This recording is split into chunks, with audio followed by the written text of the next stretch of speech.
Imaginez une vente aux enchères de luxe, des anomalies rares sont en vente et le temps s'arrête net sous vos yeux. Une fille déguisée en chaperon rouge vole l'objet le plus précieux de la soirée et disparaît comme si de rien n'était. Puis, quelques jours après, vous vous retrouvez perdu dans le passé à voir défiler devant vos yeux l'histoire d'une femme qui vit éternellement, mais qui finit par mourir dans d'étranges circonstances, elle et ses enfants. Moi, c'est Gapi, et aujourd'hui je te résume les chapitres 3 et 4 de Neverness to Everness. Si vous n'avez pas vu ma vidéo sur l'histoire du prologue, elle résume les 2 premières quêtes du jeu et fait des petits points sur les choses qu'il faut savoir sur le lore. Alors matez ça si vous l'avez pas fait. Aujourd'hui, on s'attaque à la suite, les débuts de l'organisation criminelle du jeu. Le chapitre 3 commence calmement à la boutique Avon. Alors qu'on parle tranquillement à Adler, un visiteur débarque à l'improviste. Ce visiteur, c'est Jensen, le chef du Sterry Express. Le Sterry Express est en apparence une boîte de livraison ordinaire, mais en réalité c'est un réseau d'informations. Ils connaissent le monde des anomalies du bout des doigts et leurs clients passent par eux précisément parce qu'ils n'ont l'air de rien.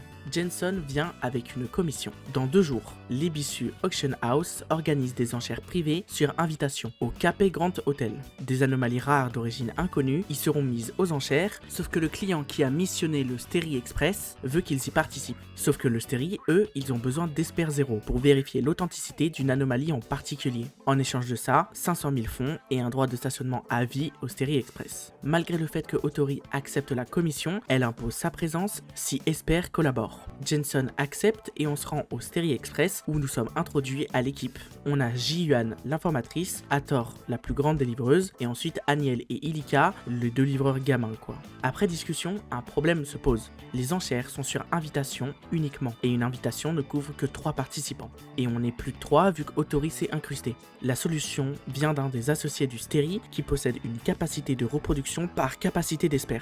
Il peut créer une copie de l'invitation, mais la copie ne suffira pas à tromper la sécurité. Pour qu'elle soit authentique, il faudra l'approcher d'une vraie invitation pendant 1 minute. Notre cible sera donc un chanteur pop qui possède une de ces invitations. On se rend donc à sa dédicace le lendemain, sauf qu'en arrivant, c'est terminé, on est arrivé beaucoup trop tard. Mais en fait, c'était le plan. Le chanteur ressort par sa loge, Hathor nous fait monter sur sa moto et on prend la voiture en chasse. Une fois la copie faite, rendez-vous le lendemain à 18 h. De retour à Ebon, on discute avec Otori des enchères qui se passent le lendemain. Elle nous explique qu'il n'est pas rare que ces événements soient remplis d'agents qui représentent leurs acheteurs ou leurs vendeurs. Si le client qui a missionné le Sterry les a choisis, c'est parce qu'ils ont l'air d'une boîte de livraison ordinaire, mais que leur réseau dans le monde des anomalies est redoutable. Pas question de confier ça à n'importe qui. Sur l'anomalie en elle-même, le clou de la vente serait une anomalie à menace élevée avec une capacité prémonitoire, surnommée la première blanche. L'information n'est cependant pas vérifiée. Le lendemain 18 h, on se retrouve tous au capet. Hathor, Aniel et Ilika ont infiltré le personnel grâce à une capacité de camouflage par anomalie. Ils ont pris l'apparence de membres du staff. On retrouve Otori qui est totalement ivre, comme d'hab, l'alcoolo du coin, et pas contente qu'on ne puisse pas ramener les restes. Alcoolique et rat, on se rappelle, et Otori impose directement sa stratégie lors des enchères. Elle commence par enchérir sur un objet qu'elle n'a aucune intention d'acheter, et quand elle réalise qu'il n'y a pas d'annulation possible, ça dégénère avec un type au crâne chauve. Et on combat alors dans un tour par tour très ressemblant à Pokémon, mais surtout, il y a une putain de ref à Persona, entre Jojo et Persona, vraiment les devs ils savent comment m'amadoer. Bref, elle balance une enchère à 100 millions, et là tout le monde dans la salle se tait, c'est ça le plan. Terroriser les autres participants pour qu'ils n'osent plus rivaliser quand l'anomalie qu'on cherche sera mise aux enchères. Et quand la première blanche arrive enfin, Esper Zero confirme. C'est une anomalie très instable et clairement pas ordinaire. Elle est donc probablement pas fausse. Et là, alors que les enchères battent son plein, le temps s'arrête. Une fille déguisée en chaperon rouge, que la quête désigne comme la voleuse ou la kleptomane, se balade tranquillement dans la salle et échange l'anomalie contre une simple pièce de monnaie. Tout ça pendant que tout le monde est figé, sauf Otori qui a des capacités liées au temps. Elle fait donc reprendre le cours normal du temps seulement pour l'équipe une fois la voleuse partie, et on part à la poursuite de cette dernière. Et en essayant de la poursuivre, le système de sécurité d'Ebisu s'active. On comprend pas pourquoi parce que aucune règle n'a été transcrite. On se rend donc dans la salle de collection et cette fois, on comprend vraiment le plan du voleur. Il a laissé derrière lui une anomalie crochet qui a crocheté tous les objets de collection pour déclencher la sécurité, tout en ouvrant les appareils de confinement et libérant les anomalies qui étaient dedans. L'anomalie de sécurité se dresse devant nous, ces règles ne peuvent pas être brisées par une force extérieure à son domaine. Notre mission sera donc de confiner toutes les anomalies libérées pour que l'anomalie de sécurité s'annule d'elle-même. Je vous ferai pas subir les 30 minutes d'aller-retour pour confiner les 3 anomalies, et il me semble qu'il y a une référence à Shining dans l'une d'elles d'ailleurs. Après avoir confiné les 3 anomalies, on se confronte au boss final de cette section. Et franchement, Ota Studio, ils ont vraiment cooked. Les ongles façon Freddy Krueger et le flow du boss, non franchement, ils ont géré. Et pareil, je vous ferai pas subir les 10 minutes de combat de boss non plus. Une fois tout confiné, les règles de protection se lèvent, mais le temps passé à gérer les anomalies a permis à la voleuse de prendre la fuite avec la première blanche. Sauf que nouveau problème, la maison des enchères pense que c'est nous qui avons tout organisé. Fausse invitation et en plus du chaos, ça fait un coupable tout désigné. Pour s'en sortir, Ji-Yuan les menace de les dénoncer au BCA pour avoir confiné en secret une anomalie de classe 5, ce qui est illégal. Et du coup, il nous laisse partir. De retour dehors, on interroge Otori, parce qu'elle était quand même très mystérieuse pendant la quête. En plus de ne pas nous avoir accompagnés pendant qu'on annulait les anomalies, c'est bien elle qui nous a décongelés quand le temps était arrêté. On lui pose alors la question de pourquoi elle nous a dégelés. Elle dit donc qu'elle ne pouvait pas laisser son équipe piégée par un coup aussi minable. Otori sait qui a pris l'anomalie, mais elle nous dit de ne pas s'inquiéter. Selon elle, ce genre de manœuvre à folie inutile finit toujours par se retourner contre son auteur. Elle avait aussi des vérifications personnelles à faire pendant qu'on confinait les anomalies, sur un possible lien entre le Sterry Express et la première blanche. Après cette scène un peu chelou avec Otori, il y a une dernière scène qui est encore plus chelou. Phil, le maître des enchères, parle à un inconnu. L'inconnu révèle que le plan consistait uniquement à amener les membres d'Aibon et du Sterry Express à cette vente et mettre Otori et Esper Zero en contact avec les objets présentés. Phil insiste, l'Ebisu a osé mettre aux enchères des objets liés au prophète et ça a déjà fuité. Et ça c'est très chelou, c'est la première fois qu'on nous parle d'un prophète. L'inconnu conclut, ce qui compte maintenant, c'est de choisir de quel côté du Fraxinus il va se ranger. C'est quoi le Fraxinus? Cette conve n'a aucun sens, vraiment, ils répondent même pas aux questions. Et la toute dernière scène se finit sur Ji-Yuan qui reçoit une lettre livrée par un avion en papier où il est écrit « Échec de la quête, retour à la base, l'organisation La Lettre Écarlate est intervenue et a pris le contrôle. Motivation inconnue. » Et c'est ici que se termine le chapitre 3. Ne cherchez pas forcément de sens sur la scène finale, je vais pas pouvoir vous aider, on n'a toujours pas de réponse. Faites juste vos théories en commentaire ou sur le Discord qu'on en parle. Et tant que je suis là à parler de ça, boostez la vidéo sur mobile et abonnez-vous, voilà, ça fait plaisir. Allez, on reprend sur le chapitre 4. Le chapitre 4 commence à la boutique Aibon. On tombe sur une poupée inanimée qui a été livrée là, sauf que personne n'a commandé quoi que ce soit. Jonki explique qu'elle a vu la livreuse déposer le colis à l'entrée ce matin. Elle était pressée, le colis était adressé à la boutique sans destinataire précis, donc elle a juste signé sans se poser de questions. Pendant ce temps, putain dans mes notes j'ai écrit ce connard d'Edgar. Bref, il scrolle sur les réseaux et tombe sur un sujet qui buzz. Des poupées inanimées sont apparues aux 4 coins de la ville pendant la nuit. 5 pour l'instant. Au début, les gens pensaient que c'était une expo d'art un peu chelou, mais quelqu'un a affirmé que c'était l'œuvre d'une anomalie qui absorbe la vie des humains pour créer des marionnettes. Et là, les gens ont commencé à prendre ça au sérieux. Et du coup, la poupée dans notre boutique, c'est la 6e. Nanali appelle donc le BCA qui nous demande qu'on se rende au bureau. Une fois là-bas, c'est la DTE6 qui prend en charge notre dossier. Le bureau pense que c'est pas uniquement l'œuvre d'une anomalie. Il y aurait une activité criminelle derrière. Je tiens à noter quand même que Otori connaît visiblement très bien la directrice Alphard et depuis longtemps parce qu'elle fait référence à une époque où le bureau était beaucoup moins développé. Encore une fois, les deux quêtes insistent beaucoup sur le fait que Otori cache pas mal de choses. De notre côté, on se rend dans la salle de confinement, un endroit qui ressemble d'ailleurs beaucoup au complexe d'Aperture Science de Portal 2 pour ceux qu'on la ref. On fait la connaissance de 3 personnages, Chaos, Lavina et Blackbird, la sorcière de la cabane. Chaos commence l'interrogatoire. Jonki répond. Il était environ 7h30 quand elle a vu la livreuse. Elle était pressée, a demandé une signature, et sur le colis il y avait écrit « Fragile » malgré un emballage super fin. La livreuse cachait son visage sous une casquette, et après vérification, la société de livraison a confirmé que leur livreur n'était pas dans la zone à ce moment-là. Le faux livreur ciblait donc clairement la boutique. Lavinia avance une théorie. Cette personne voulait attirer l'attention sur Esper Zero. On examine ensuite les marionnettes et chacune représente un adolescent. Chaque marionnette a aussi une carte dans sa poche et sur chaque carte, il y a un prénom en rouge et un chiffre. Et toutes affichent 0. L'aura des anomalies sur ces cartes est très étrange et similaire d'une marionnette à l'autre. Elles proviennent donc probablement de la même anomalie. Notre personnage en conclut que les marionnettes sont des gens ordinaires qui se sont retrouvés à proximité d'une anomalie et que les cartes sont des dérivés de cette dernière. Un autre point important, c'est que l'anomalie sait écrire, ce qui est plutôt rare, mais aucune anomalie dans les archives ne correspond à cette description. La sorcière propose de tenter une divination pour peut-être avoir plus d'éléments. Dans tous les cas, 2 pistes sont retenues, le faux livreur qu'on ne connaît pas encore et une anomalie capable d'écrire qui n'est répertoriée nulle part. Le lendemain, alors que Nanali arrose les plantes, une cliente se présente. Son nom, René, ou Reni en anglais, je sais pas vraiment comment ça se dit, on va dire René ici. Et ce qui frappe directement chez elle, c'est ses yeux. L'un est bleu ciel comme un diamant et l'autre est violet. René est conductrice de taxi, elle n'a pas l'habitude des commissions d'anomalies. Son problème, depuis quelques jours, chaque soir à 21h pile, une silhouette étrange en cape apparaît et l'attaque. Et même si l'entité frappe fort, René ne ressent rien. Elle se contente de se couvrir la tête et attend une dizaine de minutes. Et là, la silhouette repart. Nanali pense d'abord à une anomalie liée à une dette. Ce que René dément, elle ne doit rien à personne. On surnomme alors l'anomalie l'agent de recouvrement, ou comme on dit dans la vraie vie, attention TW, l'URSSAF. Si René est venu nous voir, c'est parce que c'est son ami Fuka qui nous a recommandé. On part donc en mission avec Nanali et Jonki pour aller la retrouver. On rejoint Fuka dans un restaurant. Elle et Jonki se connaissent visiblement. Fuka fait des sous-entendus à ce sujet, mais Jonki ne dit ne pas s'en souvenir, ce qui est déjà très étrange. D'après Fuka, il y a 2 nuits, elle et René rentraient d'un dîner quand une silhouette encapuchonnée a croisé leur route sur le parking. René s'est accroupie d'un coup, tremblante et murmurant « Ne me frappez pas », sans que Fuka ne voie quoi que ce soit. 10 minutes plus tard, René s'est relevé comme si de rien n'était. Fuka a d'abord pensé à un malaise, mais face à l'insistance de René, qui lui disait que tout allait bien, elle en a conclu que c'était donc une anomalie. Mais ce qui est étrange dans cet échange, c'est que René n'a aucun souvenir. C'est Fuka qui parle à sa place. Et d'ailleurs, le comportement de Fuka envers Jonki est super chelou. Elle a l'air de la connaître bien plus que Jonki ne le reconnaît. 21h approche. On se dirige vers le parking. René est terrifié. Et là, la silhouette apparaît à l'heure pile. C'est une anomalie avec un design d'horloge. On la combat donc pendant 10 minutes, mais comme d'hab, je vous skip. Mais évidemment, avant qu'on puisse la finir, l'anomalie s'enfuit. Elle laisse derrière elle une carte avec une série de chiffres où il est écrit 20 088. Le même type de carte que celle des marionnettes au bureau. L'affaire des marionnettes et la commission de René sont donc reliées. On prend contact avec Chaos et sa conclusion, c'est que tout ça a été orchestré pour mettre Eibon en contact avec René.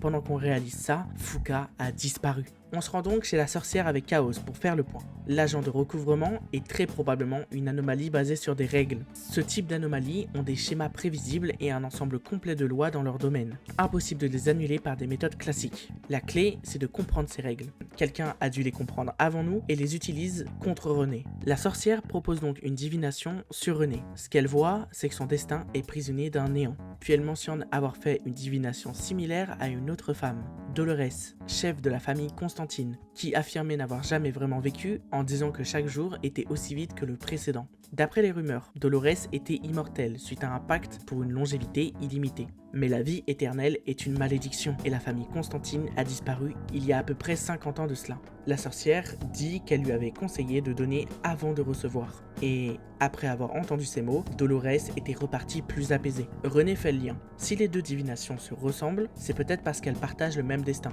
Mais la sorcière balaye cette théorie en précisant que c'est juste une référence, pas une conclusion. En rentrant, une carte est déposée dans la boîte aux lettres de René. Le style imite les cartes de l'anomalie, mais c'est une fausse. Quelqu'un a essayé de les copier. Dessus, une invitation formelle au vieux domaine de la famille Constantine. Chaos pense alors que la fausse livreuse du début et l'auteur de cette fausse carte sont la même personne, Fuka. René est donc lié d'une façon ou d'une autre à la famille Constantine. On se rend donc à l'adresse qui mène à un cerisier totalement fané. C'est ici que se trouvait le grand manoir des Constantine à l'époque. Et René dit quelque chose d'étrange. Elle regarde l'arbre et parle spontanément de comment elle grimpait jusqu'au sommet pour cueillir la plus belle fleur pour sa sœur quand elle était petite. Sauf que elle dit ça comme si le souvenir lui revenait à peine. Alors, je mets une petite pause quand même. À ce moment-là de la quête, ça commence un peu à devenir confus et ça part dans tous les sens. Mais vous en faites pas. J'ai organisé la vidéo pour que vous compreniez, donc si quelque chose n'est pas expliqué directement, c'est qu'il le sera un peu après. Alors que René venait à peine de finir sa phrase, on sait pas comment, mais elle et notre personnage sont téléportés dans un grand manoir immense et coloré.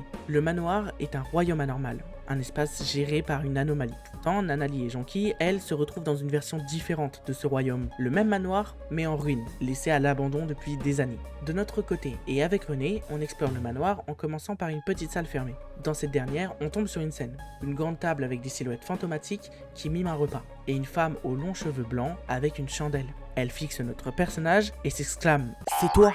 Pourquoi à chaque quête, il y a que des fous, frère? On analyse. Ce manoir rejoue les scènes du passé. Mais cette femme a établi un contact visuel avec nous, qui sommes dans le présent. Et c'est pas censé être possible. C'est alors qu'une cloche se met à sonner, la même que celle de l'agent de recouvrement. On se rend donc alors dans le hall d'entrée, là d'où provient le son de la cloche. Et en fait, le hall d'entrée s'est transformé en une salle de banquet. Il y a alors un espèce de fantôme qui demande à René de se pousser, sans même l'entendre. Notre personnage se pose une question plutôt importante. Sommes-nous le public ou les participants involontaires d'une pièce de théâtre centrée sur le passé de ce manoir? Bref, on continue, on parle aux invités du banquet, et l'un mentionne Bella, la fille aînée de Dame Dolores, celle qui organise ce banquet d'adieu. René dit que ce prénom lui est familier, et on remarque qu'une des marionnettes s'appelait aussi Bella. On va donc parler à Bella, la fameuse femme avec les cheveux longs et blancs. Elle s'adresse à René comme à sa petite sœur, lui reproche de toujours débarquer là où elle ne devrait pas, comme la fois où elle s'était cachée dans un placard pour espionner la réception et s'était retrouvée coincée dans le noir.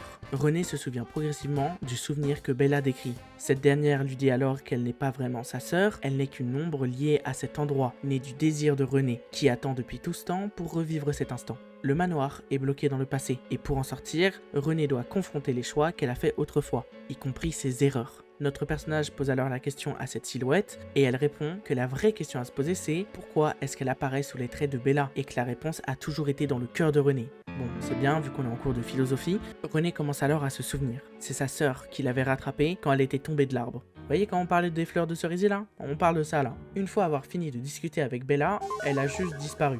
On attend alors 15h la fin du banquet pour aller parler à Dame Dolores et obtenir plus de réponses qu'avec la philosophe qui se croit super nonchalante avec ses phrases de con là. Le dialogue avec Dolores est super important. Elle s'adresse à René comme à sa fille. Elle dit qu'elle organisait ces banquets pour des gens cupides obsédés par l'immortalité, pour maintenir les relations qui permettaient à la famille de survivre, mais qu'avec le temps, elle a réalisé que ces réceptions étaient aussi vides qu'elles l'étaient intérieurement. Ce qu'elle cherchait dans ces rassemblements était une erreur, et ce qui lui a fait changer d'avis, c'était René. Un instant de bonheur en famille vaut mieux qu'une éternité passée seule.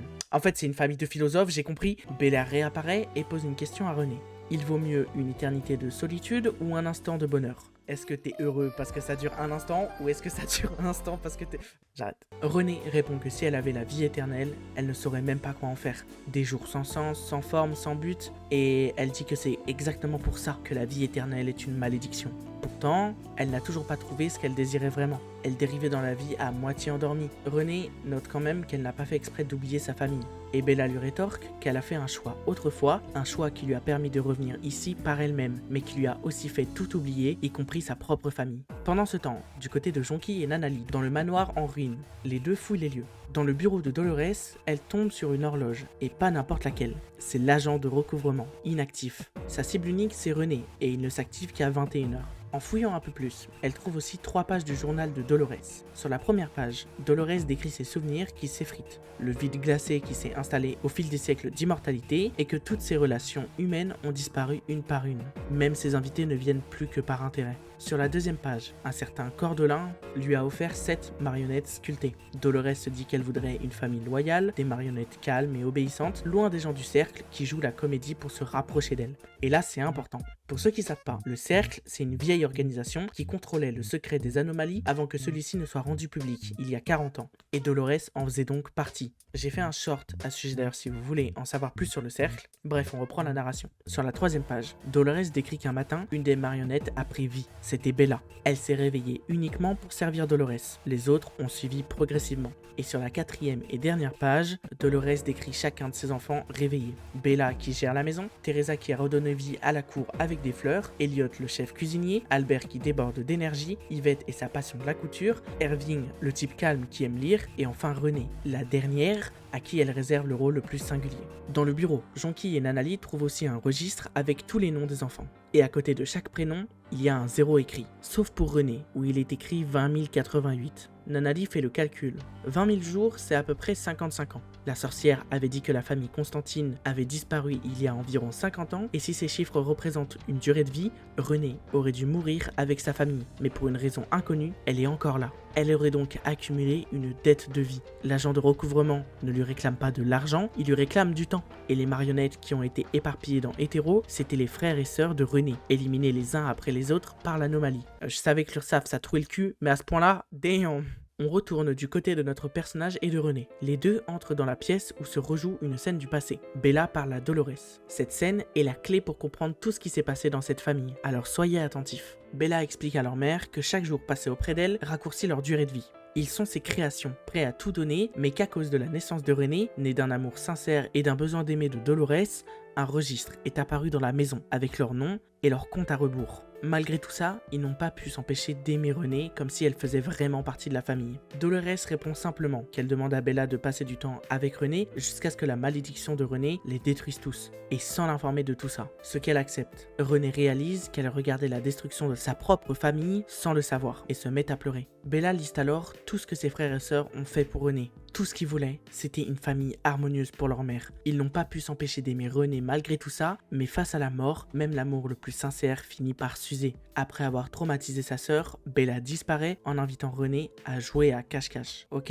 encore une fois, c'est chez père, mais je vous jure que vous allez comprendre. On parcourt donc le manoir pour retrouver ses frères et sœurs. On collecte alors des petites poupées, des cadeaux de leur mère que Renée portait toujours sur elle, sans savoir d'où ils venaient. Sur chaque poupée se trouve une lettre en rouge. Renée fait la remarque que leur mère détestait le rouge, surtout sur les vêtements, et donc ça n'a aucun sens que ces lettres précisément soient rouges. Dans une armoire, on trouve le souvenir de Renée enfant caché, qui se vante d'avoir presque gagné le cache-cache et qui promet que la prochaine fois qu'elle se cachera, personne ne la trouvera. La Renée enfant se transforme en porte-clés, avec un R en rouge. Bella réapparaît. Elle pose une question à Renée. Est-ce qu'on lui a forcé à oublier, ou est-ce qu'elle ne voulait plus se souvenir? Renée comprend enfin. Elle a fui, elle a laissé derrière elle tous ses souvenirs douloureux juste pour vivre sans le poids de sa culpabilité. Elle a condamné sa famille à mourir et la silhouette de Bella confirme. Elle est née de ce désir de fuite pour lui rappeler sans cesse que sa place est ici. Et ensuite, elle disparaît en nous invitant alors à visionner le souvenir du dernier jour de Renée au manoir, dans la chambre de Dolores. On entre donc dans la chambre et on voit Dolores qui couche Renée enfant.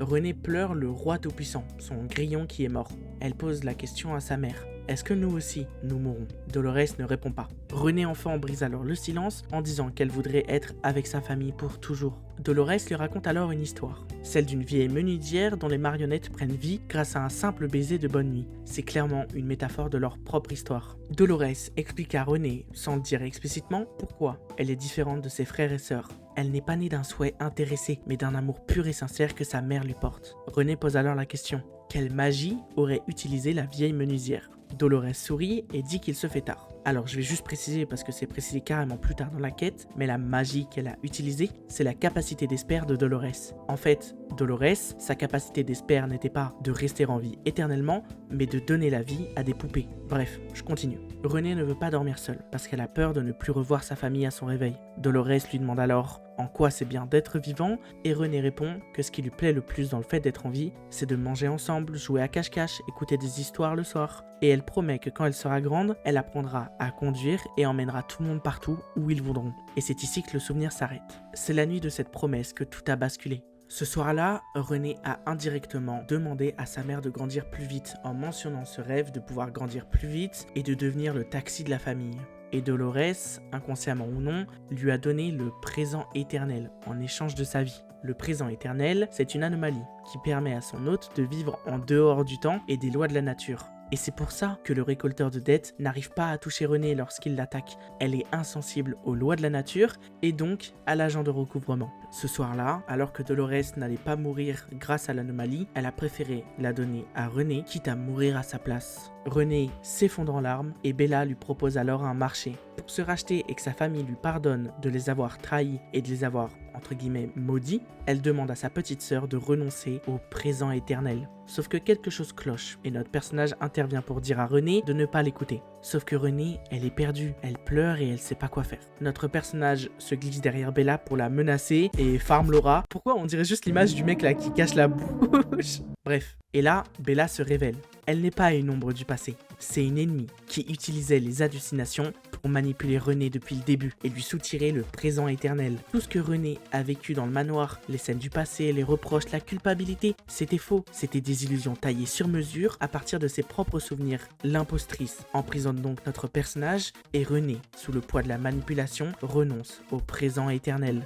Bella le récupère et notre personnage se libère pour la combattre. Et alors que le combat bat son plein, Chaos, Nanali et Jonquille arrivent en renfort. Mais 21h sonne et l'agent de recouvrement apparaît. Sauf que cette fois, Renée n'a plus le présent éternel.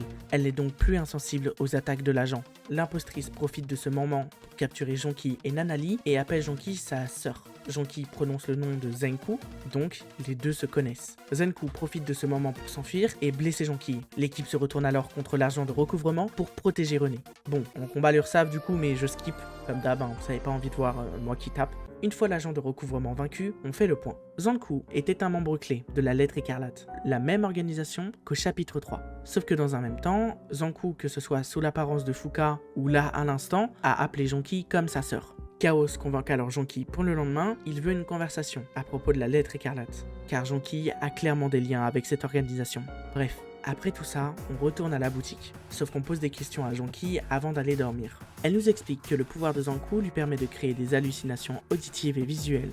Tout ce que René et notre personnage ont vécu dans le manoir, c'était des illusions. En fait, le royaume anormal créé par l'agent de recouvrement, c'était le manoir en ruine, celui que Jonki et Nanali exploraient, et que nous et René étions dans un manoir créé d'une illusion. Jonki précise que ce ne sont pas des illusions basiques. Zankou avait minutieusement exploré les pensées et les souvenirs de René pour créer quelque chose taillé sur mesure. Elle a modifié et réinterprété l'histoire de la famille Constantine pour faire croire à René qu'elle était responsable de la mort des siens et l'a amené à renoncer volontairement au présent éternel. Le présent éternel, c'est une anomalie qui peut se détacher de son propriétaire qu'avec son consentement verbal. Zenku voulait donc cette anomalie depuis le début et la Lettre Écarlate aussi. Donc en fait, tous ces moments flous et super bizarres, les moments où René était la grande méchante, la mémoire de René totalement bancale et les incohérences dans le récit, c'était des illusions créées par Zankou. Il y a quand même du vrai dans cette histoire. Mais en fait, René n'a pas condamné sa famille à mourir, c'est juste qu'elle est née d'un amour sincère. Et donc, elle était véritablement devenue humaine, sauf qu'elle est née d'une famille ne l'étant presque pas. Alors les lois de la nature sont venues faire le ménage. Et pour empêcher ça, Dolores a échangé sa vie éternelle avec sa fille, pour qu'elle puisse vivre sans avoir à se soucier du collecteur de dettes. D'ailleurs, dans la quête, c'est Zankou qui modifie le narratif pour faire croire que toute sa famille en voulait à René. C'était faux, il l'aimait du plus profond de leur cœur, malgré toutes les bêtises qu'elle a pu faire. Et à propos de Jonki et la Lettre Écarlate, Jonki admet qu'elle a bel et bien fait partie de la Lettre Écarlate. Dame T, chef de l'organisation, était sa mère adoptive. C'est elle qui lui a donné le premier foyer qu'elle ait connu. Mais du coup ça fait poser une question. Est-ce que Jonki et Zankou ont une origine similaire à René? Des êtres créés d'une manière ou d'une autre, ou alors c'est juste une relation entre une mère adoptive et ses filles? Ce qui est sûr, c'est que les lettres rouges sur les porte-clés éplaient le mot traître. C'est un message de Zankou envers Jonki. C'est pour ça que René a fait notifier que sa mère détestait le rouge. C'est parce que ces mots venaient de Zankou. Mais alors que Jonki s'en veut un peu, notre personnage lui rappelle que ce qui compte maintenant, c'est qu'elle n'est plus Jonki de la Lettre Écarlate, mais bien Jonki de Eibon. Bref, c'est sur ces mots qu'on part dormir. Le lendemain matin, Linko de la DTE6 arrive avec René. Elle apporte une lettre d'Alphard qui prend en charge les frais de la commission vu les circonstances. René fait ses adieux. Elle explique ce qu'était le présent éternel. C'était un cadeau de sa mère qui a figé sa vie au moment où son compte à rebours s'est arrêté. Elle a été projetée hors du temps et hors des lois du monde, coupée de tout. Et elle a fini par oublier jusqu'à elle-même. Elle n'est pas triste d'avoir perdu le présent éternel pour autant. Elle a gagné bien plus. Elle a retrouvé qui elle était et pour profiter un maximum de cette renaissance, elle a décidé de voyager autour du monde. Et là, on va attaquer une partie un peu plus philosophique. Toute la quête est basée sur un très gros sujet, celui de la mort et de son acceptation. Eh mais c'était du plagiat Persona 3 ou quoi? Pardon. Blague à part, toute la quête nous rappelle sans cesse que le temps s'écoule et qu'une fin va forcément arriver. Entre la quête qui joue entre deux temporalités, les événements du passé qui se déclenchent seulement à des moments précis, et même l'agent de recouvrement qui se bat avec une faux pour faire un parallèle évident avec la faucheuse. Toute la quête est basée sur ça. Dolores elle-même incarne le paradoxe de l'immortalité. Elle voulait une famille loyale pour combler son vide, mais plus elle en voulait, plus ce vide grandissait. C'est une réflexion sur le fait que le bonheur ne se collectionne pas, il se vit. Et c'est pour ça que René est différente de ses frères et sœurs. Elle a peur de la mort. Elle ne vit que pour vivre des instants de bonheur, alors que ses frères et sœurs, ils n'ont que leur mère et son confort en tête. La quête insiste beaucoup sur l'égoïsme de René. Elle boude quand elle a pas ce qu'elle veut, elle va se plaindre à sa mère dès qu'un truc ne lui plaît pas, etc., etc. En fait, c'est la seule de sa fratrie qui est égoïste, mais surtout qui ressent de réelles émotions. Et c'est pour ça que Dolores n'était concentrée que sur elle. Sauf qu'elle a beau être différente, pourquoi René est la seule de sa famille à être humaine? L'histoire de la vieille menuisière dit que la dernière marionnette prend vie par un simple geste d'amour désintéressé. Et pour prouver ça, il suffit juste de voir que Dolores lui a donné le présent éternel juste pour protéger son enfant d'une mort certaine. Et ça, c'est une preuve que Dolores porte un grand amour à René, pas celui d'un amour égoïste d'une femme qui cherche que de la compagnie. Souviens-toi que tu vas mourir, ou memento mori. C'est aussi un des sujets principaux de la quête. René vivait depuis 50 ans sans vraiment vivre. Pas de but, pas de sens, des journées de taxi qui se ressemblaient toutes, et si elle vivait tout ça, c'est parce qu'elle ne pouvait pas mourir. La mort, c'est pas qu'une fin. La mort, ça donne de la valeur à chaque instant. Dolores l'avait compris à sa façon. Elle dit elle-même que ses banquets étaient aussi vides qu'elle l'était. L'éternité sans limite finit par tout vider de son sens. Et Renée n'a vraiment commencé à revivre qu'au moment où elle a perdu son immortalité. D'ailleurs, le prénom Renée, il n'est pas anodin. Renée, c'est littéralement Renée, celle qui renaît. Et ça fonctionne à plusieurs niveaux. Dans le lore d'abord, Dolores l'a appelée Renée parce qu'elle était la dernière à s'éveiller parmi les marionnettes, mais surtout la plus singulière. Comme si Dolores savait qu'inconsciemment, elle était différente, et que c'était une marionnette qui prenait véritablement vie. Et à la fin de la quête, le prénom prend encore plus de sens. Renée perd le présent éternel, retrouve ses souvenirs et comprend qui elle est. Repartir dans une nouvelle vie et la vivre pleinement. Elle renaît, littéralement. Et tant qu'on est sur les jeux de mots, parlons du présent éternel. Présent, en français, c'est 3 choses en même temps. Un cadeau, l'instant présent et le temps grammatical du maintenant. Et les 3 sens s'appliquent parfaitement. Le présent éternel est un cadeau, celui de Dolores à sa fille qui souhaite vivre, mais c'est aussi l'instant présent, car Renée est littéralement figée dans un présent, car elle ne vieillit pas, elle n'avance pas. Et pour finir, à la fin de la quête, personnellement j'avais 2 questions. Pourquoi le présent éternel est-il décrit comme une malédiction? En fait, c'est parce qu'il ne fait pas que figer son hôte, il le coupe du flux du temps entièrement. Il vieillit pas, il évolue pas et il avance pas. Et progressivement, il perd ses souvenirs, ses liens, son identité. En fait, le porteur du présent éternel existe sans vivre, et c'est exactement le paradoxe de Dolores. L'éternité vide tout de son sens parce que rien ne change. Et du coup, pourquoi le compteur s'est activé à la naissance de Renée? Car malgré l'illusion de Zankou, ce compteur est réel, c'était pas une illusion. À la naissance de Renée, la famille Constantine allait s'éteindre au bout d'un moment. Voilà ma théorie. Les autres enfants sont des créations de Dolores, des marionnettes animées par sa capacité d'espère. Ils ne sont pas vraiment vivants, au sens naturel du terme, donc les lois de la nature ne s'appliquent pas à eux de la même façon. Mais Renée, elle est née d'un amour pur et désintéressé. Exactement comme la dernière marionnette de l'histoire de la vieille menuisière. Renée est véritablement vivante et c'est une violation directe des lois de la nature. L'agent de recouvrement s'est activé pour corriger cette anomalie. C'est donc pour ça que l'activation du compteur a touché tout le monde. La naissance de Renée n'a pas causé indirectement la mort de toute sa famille. Sa naissance a juste révélé que la famille entière vivait sur du temps emprunté. Donc, Zankou a joué sur ce flou pour manipuler Renée, car elle n'est pas la malédiction de sa famille, mais juste le révélateur qu'il faut se souvenir de mourir. Et c'est ici que se termine le chapitre 4.